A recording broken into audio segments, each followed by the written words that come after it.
Stay informed with Nationwide 90 FM and Design Privacy.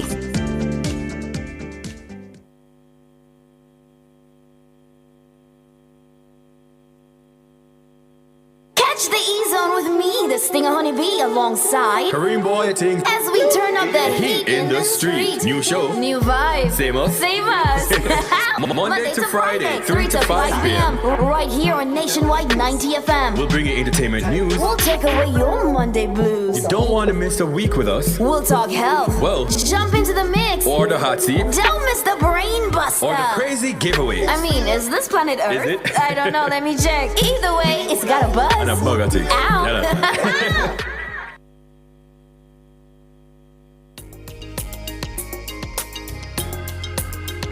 The people's champion. Our mission is love. Our vision is love. Jamaicans for justice. The people's champion. Justice, justice for all. Justice under the law. Justice, Jamaica demand. Right to life, right to liberty. Justice, justice for all. Justice under the law. Justice, the people demand. Right to life and security. Oh, what a joy. Oh, what a peace. How great this country could be. Respecting your rights, respecting human rights. What a wonderful nation this could be. Out of many we are one in a Jamaica.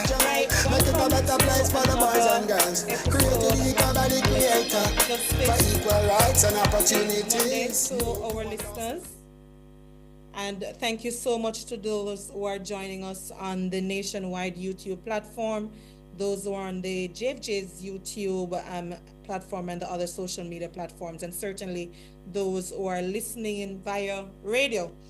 Now, it's another Monday. Again, we're happy to be here, and we're going to be touching on a topic that it had some controversy in the past, but it's quite important, and that's the health and family life education curriculum.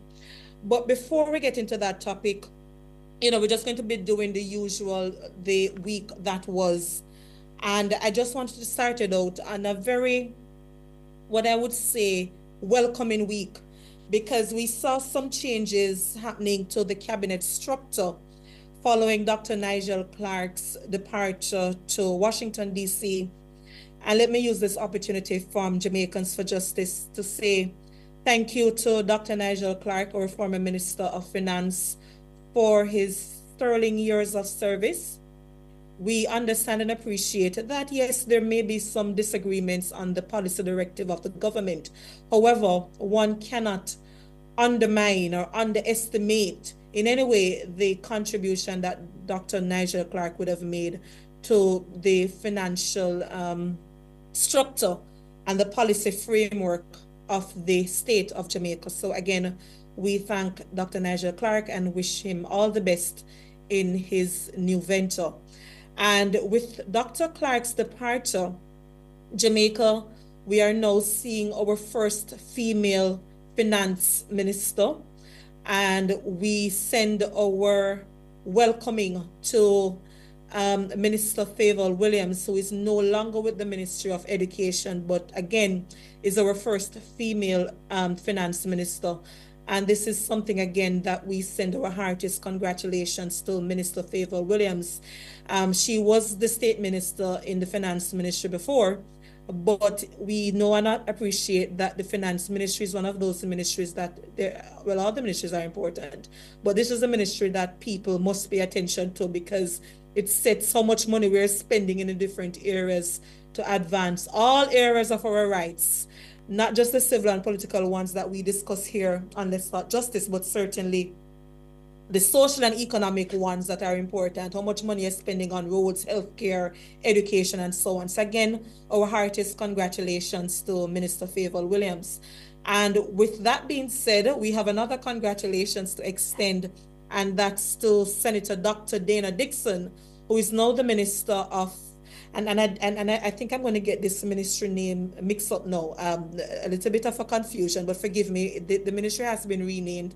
So it's the Ministry of education, skills, youth, and information. But skills is now there. And Dr. Dana Dixon, we look forward to the work that you will be doing in this important ministry. Certainly, JFJ will be reaching out in short order because outside of the information portfolio and our work around the access to information, we work a lot with our youth. So, for example, last week, the JFJ team, we were at a school, talking to children about their rights, civic responsibility, and so on. So very important ministry and how we can advance not only civic education, but certainly the workforce and the new generation that we're preparing for Jamaica to advance in our different development areas. So congratulations to all of the individuals that I mentioned earlier. Now, having said all of that, we're going to child has the right to access appropriate health-related information. And Jamaica, also ratified in 1971 the International Covenant on Economic and Social and Cultural Rights, the ESCR, and that particular covenant says that the right to sexual and reproductive health is an integral part of the right to health. So we talk about the right to health for our children. We must acknowledge the importance of sexual and reproductive health information. And this now segues quite nicely into the topic that we are discussing for this week, which is the HFLE program. And we're going to be joined by Novia Condell. She's the health specialist with the United Nations International Children's Emergency Fund, very short, UNICEF. And we're also joined by newly minted, I believe, Kayla Wright. She's an attorney at law, and she's also the program officer with Jamaica Youth Advocacy Network, JAN. So Novia Condell from UNICEF and Miss Kayla Wright, attorney at law, program officer with JAN. All right, I think we have Kayla on. Hi, Michael. Afternoon. Hi. Good afternoon. Thank you so much. Vanessa, do we have Novia on phone?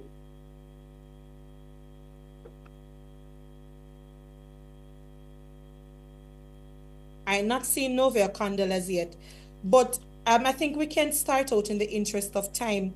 But before we start asking some of the questions to Kayla, just for the public to be aware that the health and family life education curriculum, it starts at different program levels or different grade levels in the school system. And one of the reasons for us having this conversation here today, we received a small bit of funding from the UNDP, and we have been doing some research around the child diversion program. Now, for those who are not aware, that's a very good initiative that the Ministry of Justice is leading on, just to ensure that children who come in contact or conflict with the law, they don't go through the criminal justice system. When we look at a lot of the offenses that children have been diverted away from the court system, a lot of them are around sexual offenses. So boyfriend and girlfriend sex. Unfortunately, we have seen more serious offenses being committed by our youngsters, grievous sexual assault and rape, and those children have also benefited from the child diversion program. So when we look at the minor offenses now, sexual offenses, the boyfriend and girlfriend sex, one of the conversations we had internally, how do we talk about the HFLE program a little bit more?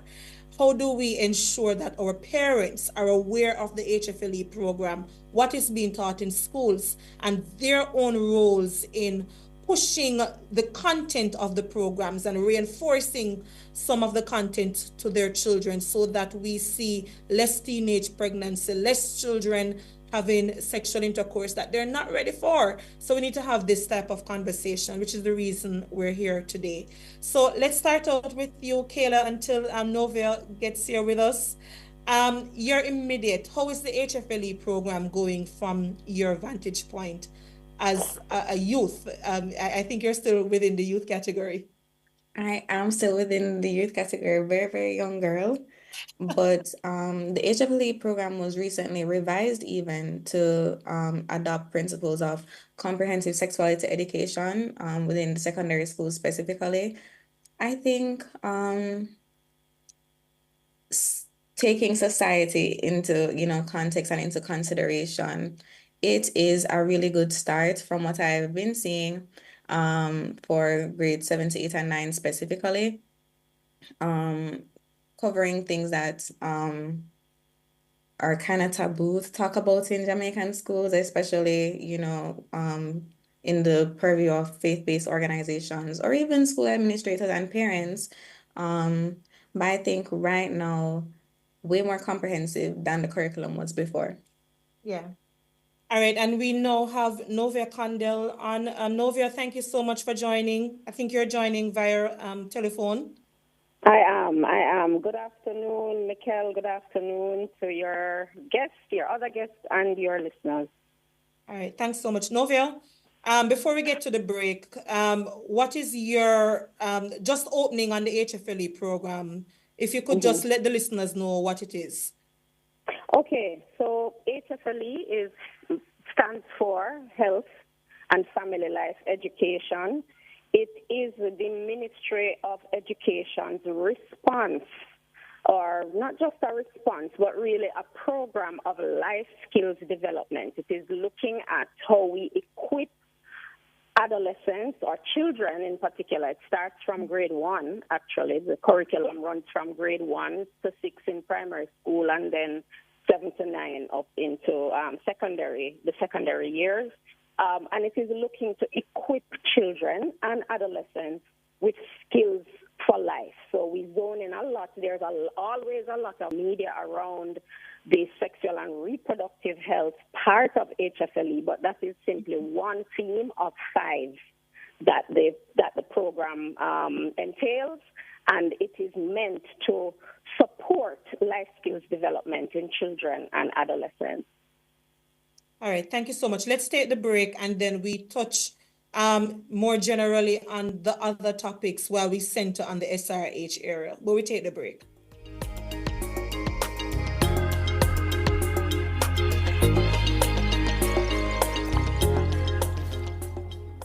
Unique Living's new arrivals are here. Revamp your space with sleek, fixed and sliding shower panels, shower systems and faucets, stylish vanities, basins and kitchen site at uniquelivingja.com to shop.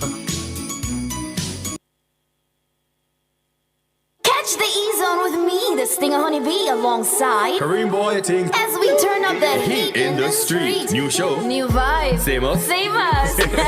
Monday to Friday, 3 to 5 p.m. Right here on Nationwide 90 FM. We'll bring you entertainment news. We'll take away your Monday blues. You don't want to miss a week with us. We'll talk health. Well, jump into the mix. Or the hot seat. Don't miss the brain buster. Or the crazy giveaways. I mean, is this planet Earth? Is it? I don't know. Let me check. Either way, it's got a buzz. And a bugger too. Ow.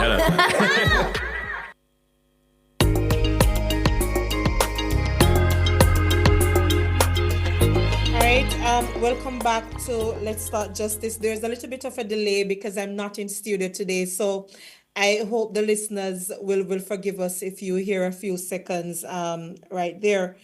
But back to you, Kayla, because I know Novia had clarified for the listeners that you have different areas that we touch on.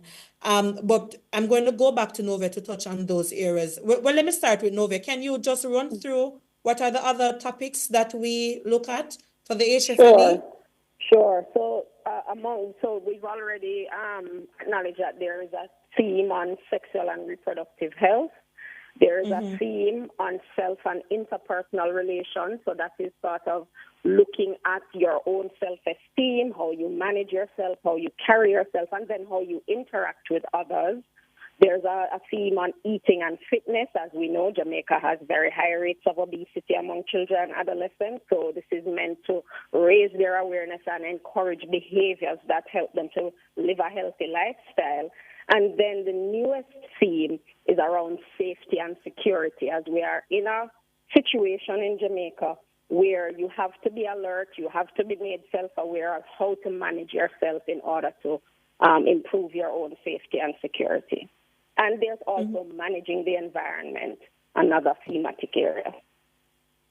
Yeah, the program has certainly seen some expansion, if you will, of the content. So, Kayla, from your perspective at JAN, um, what would you say to parents to be a little bit more au fait with these topics, to have conversations with their children? I know, Jan, for example, you have been doing quite a bit when it comes to the matter of food and nutrition. How do you say to parents, be aware and speak to your children a little bit more? Okay, so in addition to, our main advocacy area, which would be nutrition, we have advocated and continue to advocate for the inclusion of comprehensive sexuality education in schools. And even though like this would be curriculum based, also encouraging parents to be informed about not only, the ideas of sex and penetrative sex, but also, developing attitudes towards sex and values they need to instill in their children to ensure that they're making informed decisions. And that comes from them also being informed. As a society, I think that we see a lot of persons not knowing a lot about sexuality education in a very comprehensive way.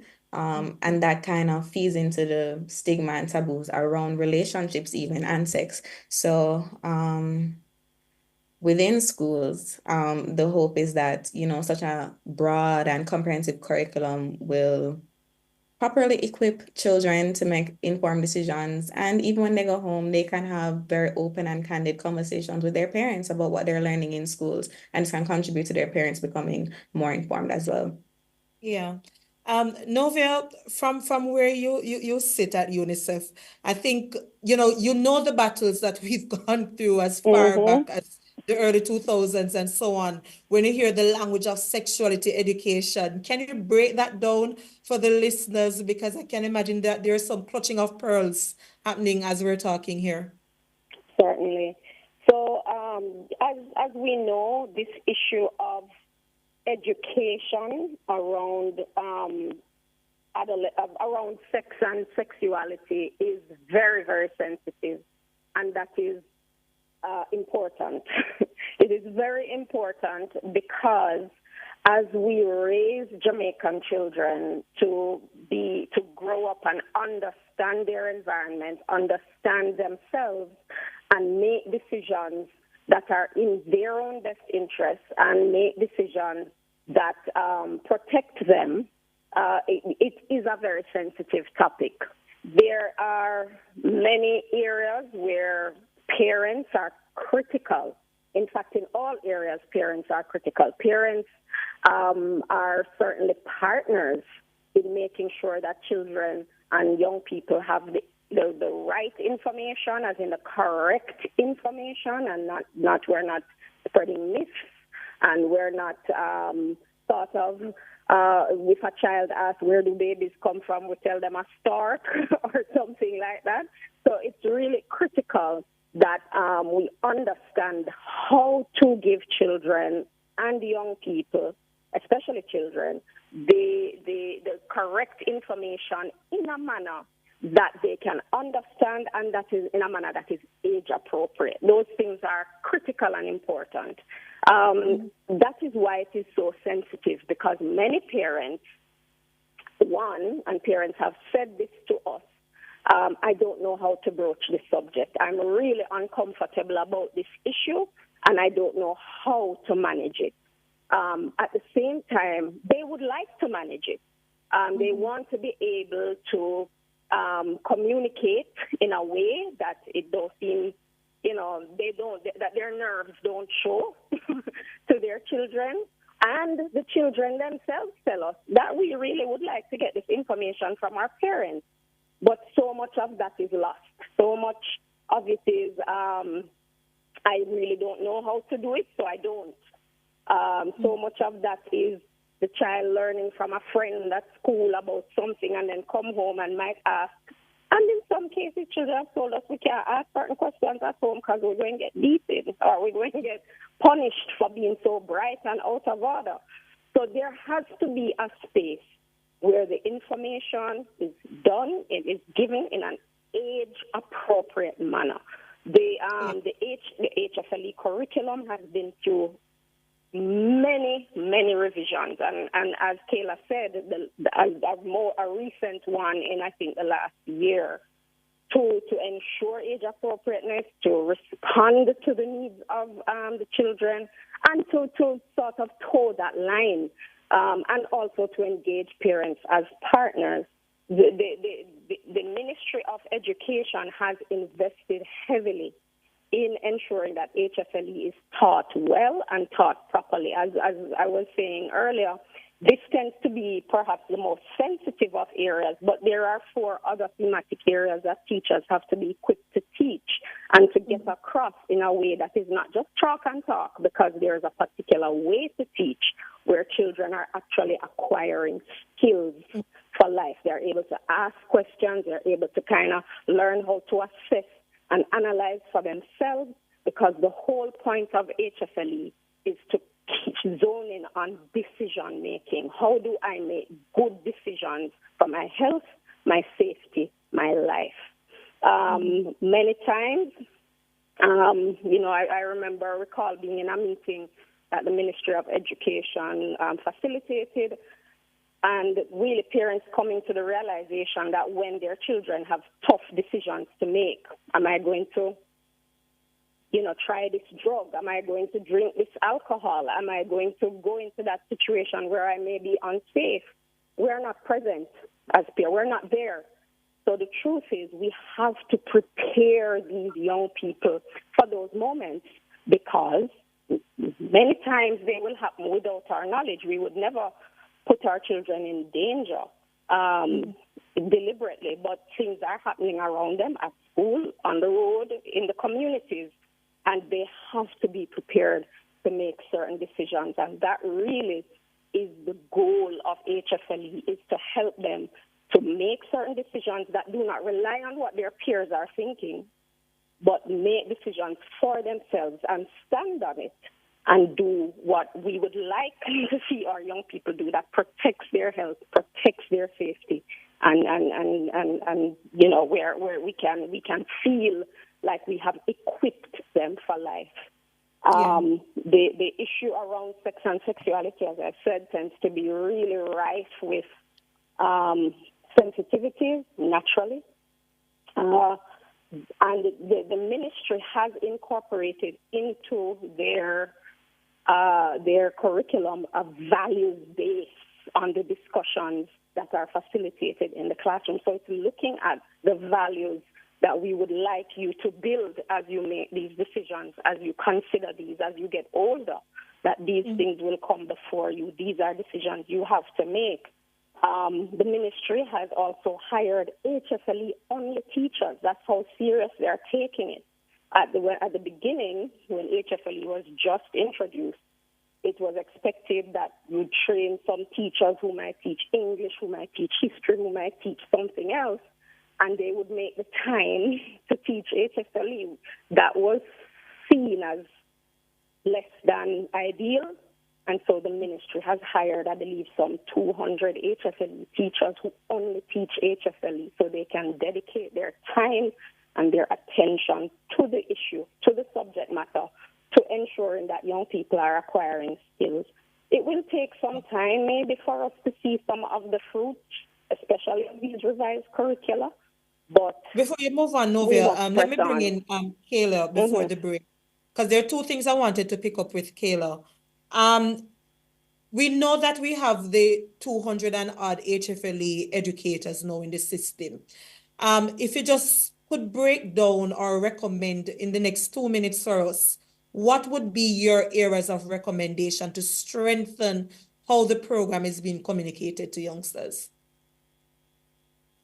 Okay, so immediately I'm thinking that there needs to be proper monitoring and evaluation taking place within each of the schools in which the new HFLE teachers will be presenting, to ensure that the curriculum is one being followed and taught, but also being done in such a way that the children are retaining and understanding the information. Because as it is right now, we go into schools and do HIV sensitization sessions, and a lot of the students, when we ask them if they have HFLE, say that they see it as a free period. We need to ensure that that's not the case anymore, that they are being, taught this information in a way that they understand, that, as Novia said, is age appropriate, that is holistic, that not only, follows, sorry, excuse me, sexual health, but also the other thematic areas that also deal with nutrition, because we are preparing them for healthy lives and long lives as well. So first recommendation, ensuring that a proper, comprehensive monitoring evaluation system is in place. I think also another recommendation is ensuring that students have a voice, that they're able to kind of chime in on what they think of the curriculum and what they think of the process, how they're receiving the information, be able to give the ministry feedback on that so that we can, continuously redevelop the curriculum, redevelop the program to ensure that they are being taught in a way that works for them and is just overall comprehensive and good. Yeah, we have to take the break, but Novia, Kayla, I'm asking you to give us a few more minutes, because when we return, I want to touch on the matter of interpersonal relationships. Is that being taught in a way where children can understand the intimate partner violence that we see, high levels, even among our youngsters, especially at the high school level? So I wanted to broach that a little bit when we return, and then we touch on other things like consent and so on with our youngsters.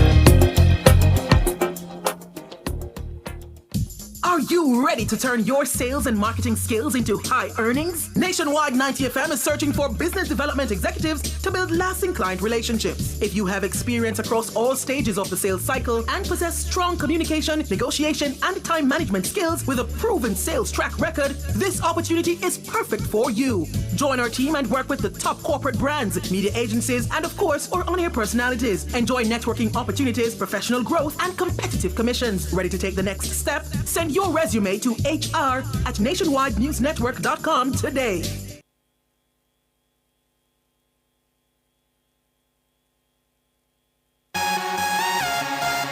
If it's important to you, it's important to us. Let Nationwide 90 FM be your first choice for your live broadcast. We'll drive traffic to your company, increase your publicity, and work with your budget. Reach your target audience with high-quality audio both on air and online. Nationwide 90 FM should be the driving force to execute your live broadcast. Contact our sales team today at 630-1210 or 630-1216. Nationwide 90 FM live broadcasts covering your events and reaching your target audience. At the Jamaica Customs Agency, we care for our employees, customers, stakeholders, citizens, and our country. Customs cares. The temperature by the Jamaica Customs Agency is...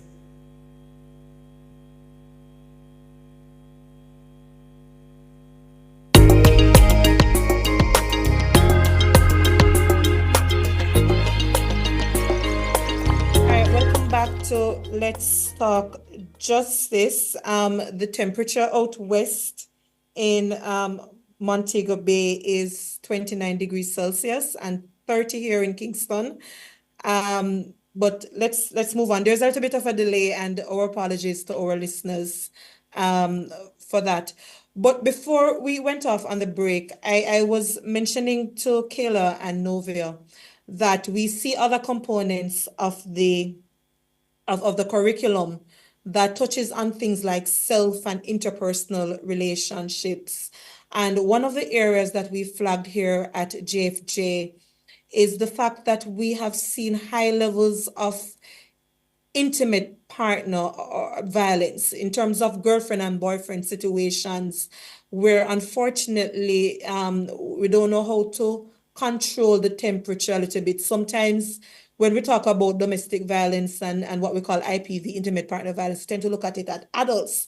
But you have youngsters who are in relationships and you see that type of phenomena happening. Kayla, I'm not sure from where you sit at JN if it's something that you've observed, and how can we share information with children that when you have your boyfriend, girlfriend situations happening, especially age appropriate ones, 15, 16 years old, how do we control some of those situations? Again, age appropriate sharing, but it's information we believe ought to be taught. What is your perspective at JN? We believe that it should be included in curriculum and taught as well because, yes, it's intimate partner violence, but when talking about adolescents, it's normally referred to as teen dating violence. And it's a reality that we face. And going back to Jamaican society, it is not seen as appropriate to be involved in, those type of relationships when you're a child, an adolescent. So the support given and information given is normally very limited. So the instances that we see now are that intimate partner violence is happening at the adolescent stage, and a lot of it comes from persons not understanding, their own sexual health and also the autonomy that they have over their bodies. So a big part of having a really comprehensive HFLE curriculum and program is actually violence prevention. So we can educate students and even teach them about gender-based violence and also the idea of coercion as well. You mentioned the child diversion program and how some of the offenses are actually sexual offenses, and it's happening in children. It's a reality we face. So I think in crafting these types of programs, we can't ignore the realities that we're facing now because it puts our children at risk. Yeah.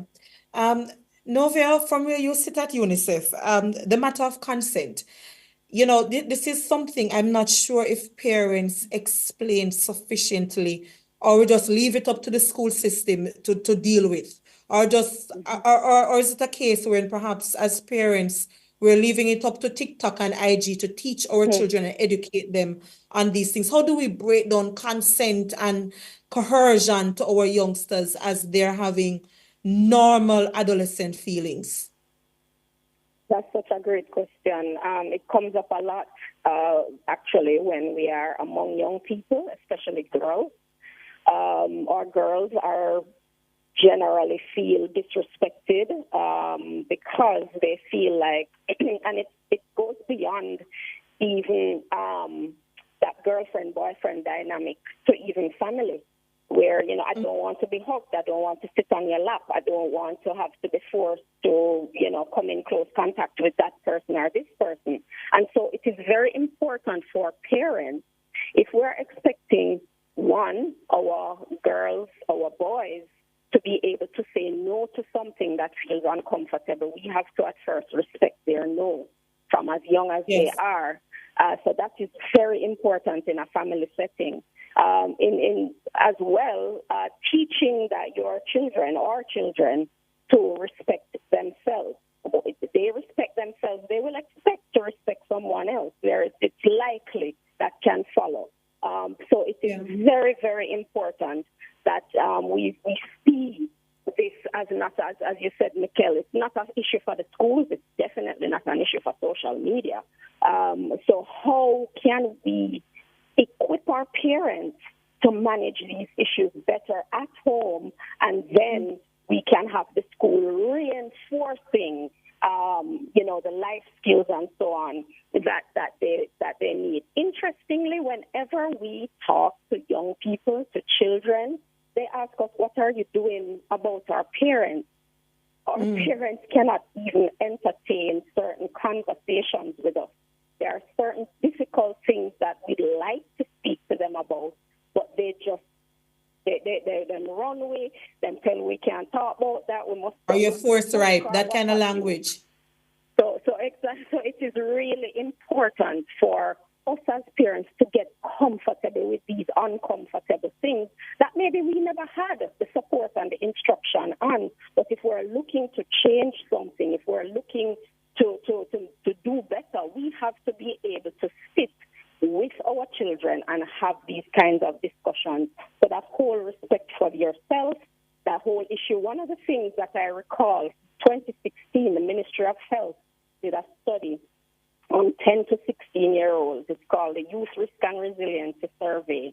And in that study, it showed that the percentage of children between 10 and 14 who were sexually active, there was a significant percentage, I'm sorry I don't have it in my head right now, but who did not consent to the sexual act. Not that you can legally consent, but they said they didn't know how to say no. Yes. That is amazing. I did not know how to refuse. It is so important that we teach our children to say no and to respect their no. Really important that you learn that at home, that my no is respected here, so I can move out into the world confident that no is a complete sentence. Yeah. I'm happy you said that, because one of the issues, and I've had the opportunity to speak with youngsters, and interestingly enough, they repeat some of the same things that we hear adult men say. For example, if a young lady is with me at a particular time, or we're watching TV together in my house after a particular hour, so to speak, then automatically that means consent. These are some of the conversations that we still hear happening among our youngsters, which again, it translates into adulthood. So I'm happy you said that, Nova. And I have a question here. Nova, I'm going to put this one to you before I get back to Kayla. This is a comment on the YouTube platform. What are schools doing about LGBT students, inclusive of tertiary education students? I really cannot speak to tertiary level, and I'm not sure that there is any response that is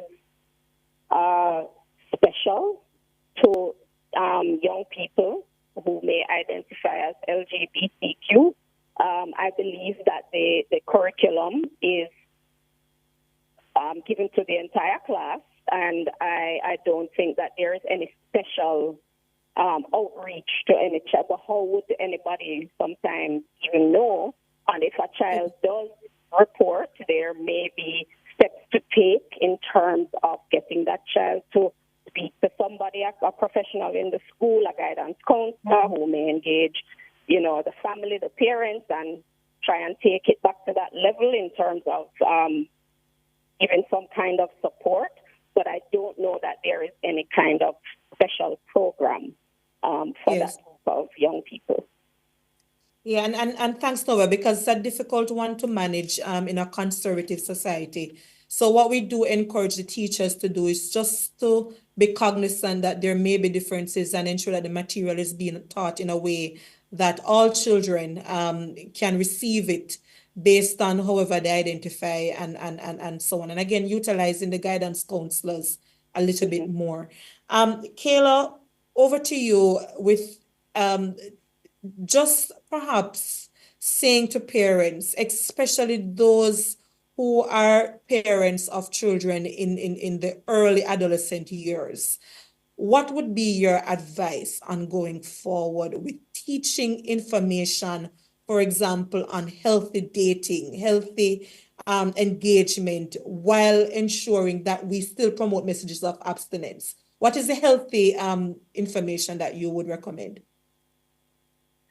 I feel like this recommendation is coming from what I would have wanted to hear while I was, 13, 14 and navigating that part of high school and adolescence, to not villainize children for having normal human feelings, rather guiding them through those feelings and ensuring that you're involved in their lives. Ask about what's going on. I think a lot of the times we don't think, or parents don't think, that they should be having those conversations with children, because why are they even having those feelings in the first place? But the reality is that children have feelings, and then these relationships come about.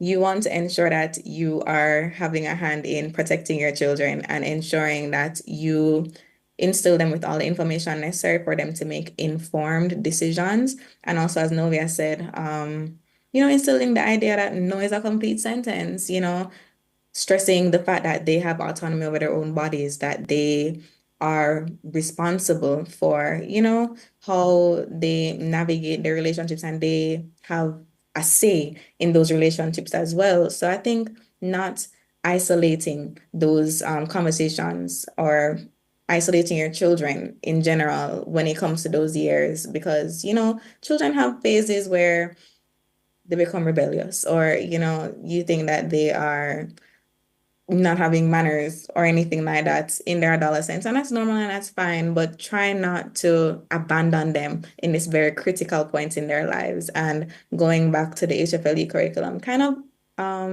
familiarize yourself with it so that you know what is being taught there, and you can kind of translate that to what's happening at home. Yeah, thanks so much. Nova, I'm going to give you the last word. But, as Kayla was speaking, I don't know if perhaps we could charge the National Parenting Commission to do perhaps like a parent's guide, both video and a brochure format. I'm not sure if that is something that exists, Nova. But I as Kayla was talking, it jumped out at me that perhaps that's something we could recommend that the parents could use. How to have conversations with children.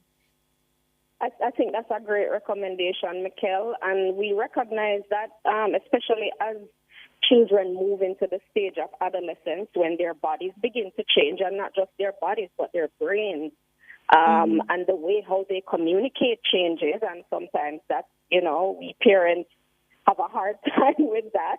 But what I would like to encourage our parents, our schools to do is to work as a team. It cannot happen if we're not working as a team. And so it is critical that, yes, they're getting the HFLE, the life skills at school, which, it doesn't touch on some of the nuances that our young people are being challenged with in their daily lives. Young people have told us time and time again that we want our parents equipped to have these conversations, that the home is an important place for growth and development. We have to equip our parents to have these discussions, and I just want to encourage every parent, talk to your child without prejudice. Talk to your child and get to know the person that is evolving in front of you, the person, trust the fact that you have been working to instill values that will stick. You might not hear it at every utterance, but trust that your values are important to your child, and that you have a lot of influence on this person, and they want to talk to you. Believe me, that's what they tell us when we go out there. We want our parents to be ready for these conversations. And so it is really important that we ensure that it's a team effort. Building life skills is not a one-day thing. It's a process. And so we just want to leave your listeners with that, Mikkel. All right. Thank you so much, Ms. Kayla Wright, Attorney at Law Program Officer with Jamaica Youth Advocacy Network, and Novia Condell, who is the health specialist with UNICEF. Really appreciate you both taking the time on a Monday morning when there is a tropical depression heading our way that could impact us. So please keep safe. And again, we say thanks. Thank you, Mikkel. You too. Before we move on, listeners, we hear these conversations every time, and there are recommendations, for example, to increase the age of consent. But you realize it's much more nuanced than an increase, because children will have feelings that they will explore. So how do we have conversations about dating and so on? I'm a teacher's daughter, and I can tell you, boyfriend was nothing that I could say with my mother. She can have the conversation with her grandson now. But back in the day, Mikkel saying the word boyfriend, the amount of beating I would get, it would not You wouldn't like to know the scalding of the skin because you have to ensure that your child pass through and go through school and does not fall to teenage pregnancy. These are the real fears that parents have, but we have to learn to navigate with the conversations about healthy dating. We play chaperone, and it's not a middle class thing I'm discussing now. This is just a real way. You can have a parent take the 2 children out to KFC at an appropriate age, and they sit couple chairs back and they sit down and have these conversations. But the language around consent, gender-based violence, knowing when to say no and so on, is something we really have to learn as Jamaican parents going forward. So again, much food for thought, but I tell you, when we look at the child diversion survey and the children who come in contact with the law, some 60% of the children who are being diverted, they were being diverted on the basis of minor sexual offenses, boyfriend and girlfriend sex. How do we fix that going forward and have conversations in a way that really makes sense? So before we move on, we have Nicholas Richards, our community engagement. Nicholas, sometimes I can't remember your title. It's so long. And I framed it and I can't remember. Community engagement and outreach officer. Right?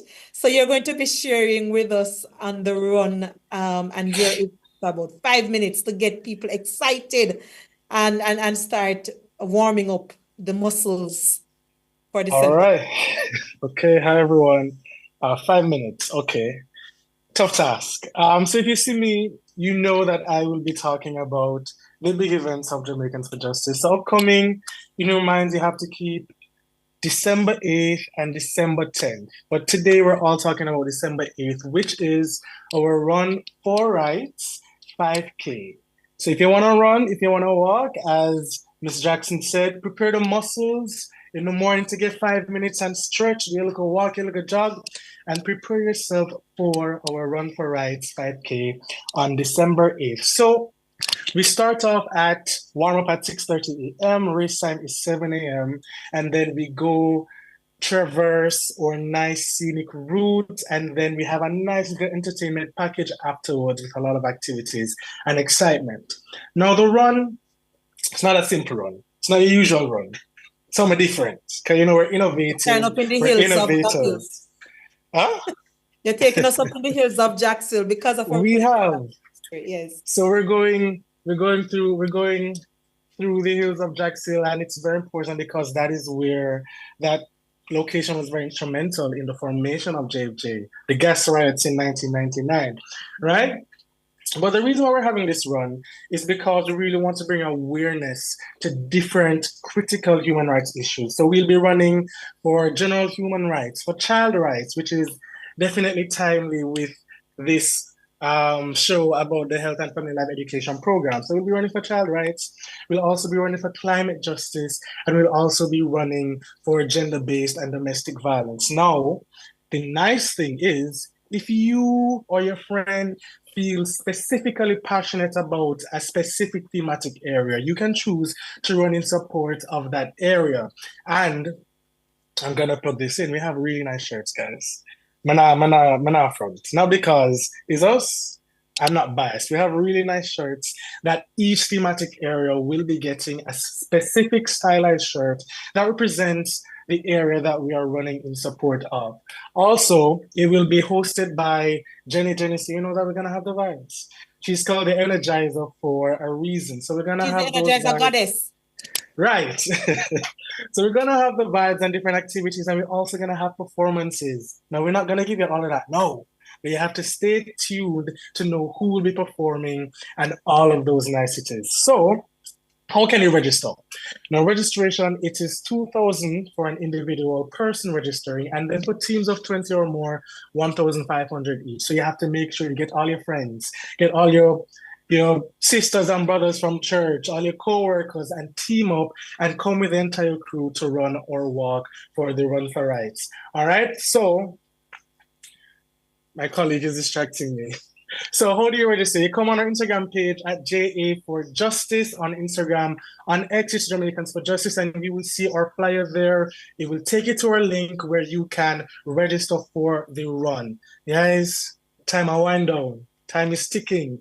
Make sure you come and register and you join this momentous occasion. It's gonna be a nice one. It's gonna be a big one. It's gonna be an impactful one.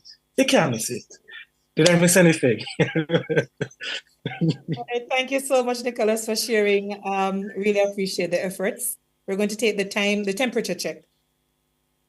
At the Jamaica Customs Agency, we care for our employees, customers, stakeholders, citizens, and our country. Customs cares. The temperature by the Jamaica Customs Agency is... It's 29 degrees Celsius in St. James, Montego Bay, and 30 degrees Celsius here in Kingston, Jamaica.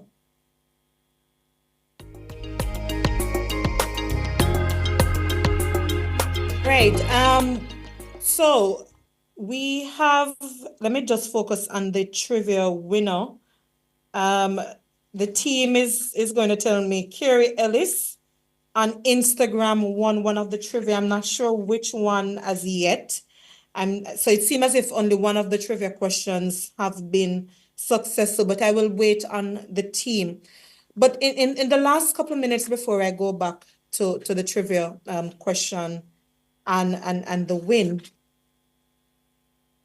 we had a press conference that was hosted by Indicom, and there are several things that I want to touch on. Let me get my notes here quickly. The crime rate is high in Jamaica, and we're seeing some improvements, reduction.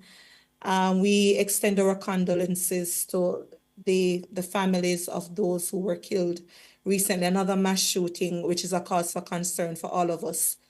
But we are seeing some reduction in the crime rates, and it's something that we should all galvanize around and support the Jamaica Constabulary Force. But there should always be a balance when we're looking at these things. And when we look at some statistics that was shared from Indicom, we're now at 151 Jamaican citizens being fatally shot by members of the security forces, 2 of whom were killed in November, and today is November 4th. 151. I want to put some things in perspective. In 2019, we had our lowest fatality rates of Jamaicans killed by members of the security forces. 86 persons were killed in 2019. And for a democratic country, we're happy to see those reduced numbers. In 2020, the figure went up to 115. In 2021, 127, 2022, 134, and 2023, 155 Jamaican citizens killed by members of the security forces. And as I stated earlier, 151 has been killed as at today. 151, last year it was 155. So in other words, based on the data and the statistics, we're seeing where we're projected to exceed the number of citizens killed by the security forces in at least 11 years. This is not good for a democratic country. What is even more alarming is that in none of these situations was the body-worn camera actually turned on. That is unacceptable. Since Jamaica piloted the body-worn camera program a few years back, we have heard about them not fitting on the uniform. We have heard in most recent times that we need the technology. But we do have body-worn cameras deployed. And it is unacceptable that police officers can opt not to turn them on, but you have more citizens being killed. How do we ensure that there is accountability? How do we ensure that we mandate officers to turn the camera on? Because yes, we have to be looking at things on a case-by-case basis. Yes, we understand that in some situations, people are challenging the law enforcement officers, and they have to do what they have to do to protect their lives and the lives of other citizens. But we have no independent evidence to say that this was a lawful killing because the body-worn cameras are not being turned on, and yet still we have no accountability where that is concerned. It's unacceptable. And I think the Jamaica Constabulary Force must say to the Jamaican people why we have officers doing whatever they feel like they want to do. How do we ensure that a law mandates officers that once you have a body-worn camera, you must turn it on? You have no choice in the matter. We must do better. 151 people killed by the state. I want to remind citizens that Teron Hewitt, a couple of years ago, 2 years ago, shot. Romario Sterling, shot. Let's put these things in perspective. You have citizens that have died under questionable circumstances, yet still we have officers saying, I haven't turned on the body-worn cameras. That we have all invested our taxpayer monies into. Accountability is important. And yet we laud our officers, obviously, because they're there defending all of us. But in that situation, we need to ensure that there is independent evidence and accountability. We are projected to exceed the number of people killed by the state in over 11 years. We're not moving in the right direction. So we have to look at fixing some of those things. But before we close out, just to remind that we had Carrie Ellis on Instagram winning the trivia. And it was the trivia that asked you the question, what is the name of the policy that guides the health and family life education curriculum? And it really is the HFLE policy. It's nothing more than that. So welcome to, or congrats to Carrie for the winning. So we will see you next week. So thanks again for tuning in to Let's Start Justice. My name is Mikkel Jackson, Executive Director, and it was a pleasure being with you another Monday. Have a good day.